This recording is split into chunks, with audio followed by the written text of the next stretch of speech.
ในวันที่ 10 มิถุนายน 2025 กรมใหญ่การเมืองป้องกันความสงบได้จัดพิธีปาฐกถาวันพาวงปิดล้อมของกองพันที่ 2 วีรชนธงไหหินเสียงขวางครบรอบ 66 ปี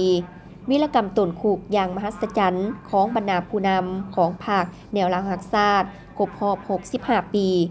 โดยการเข้าร่วมเป็นประธานของพลจัตวาปริญญาเอกหุ่มพันธ์ผิวเข้มพรรองหัวหน้ากรมใหญ่การเมืองป้องกันความสงบ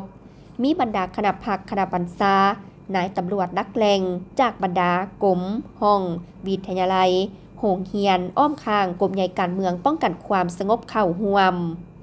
พลจัตวาปริญญาเอกหุ่มพันธ์ผิวเข้มพรได้เล่าคืนมูลเสื้อ2 วันประวัติศาสตร์ดังกล่าวเพื่อเป็นการทบทวนหวนคืนมูลเสื้อถึงวีรกรรมอันล้ำเลิศระลึกถึงเหตุการณ์สำคัญทางประวัติศาสตร์และทั้งเป็นการโฆษณาศึกษาอบรมปลุกระดมแนวคิดให้ทั่วสังคมเว้ารวมเว้าเฉพาะให้นายและพลตำรวจกรมใหญ่การเมืองป้องกันความสงบหับฮู้เข้าใจเห็นได้ธาตุแท้มูลเสื้อการต่อสู้อันอุกอาจกล้าหาญบ่ยอมจำนนความอดทนเสียสละอุทิศชีวิตเลือดเนื้อความสามารถของผู้นำของภาครัฐก็คือนักรบปฏิวัติเพื่อแลกมาด้วยเอกราชอำนาจอธิปไตยและพื้นแผ่นดินอันครบถ้วนของชาติลาววีรชนโอกาสนี้ก็ได้ผ่านข้อตกลง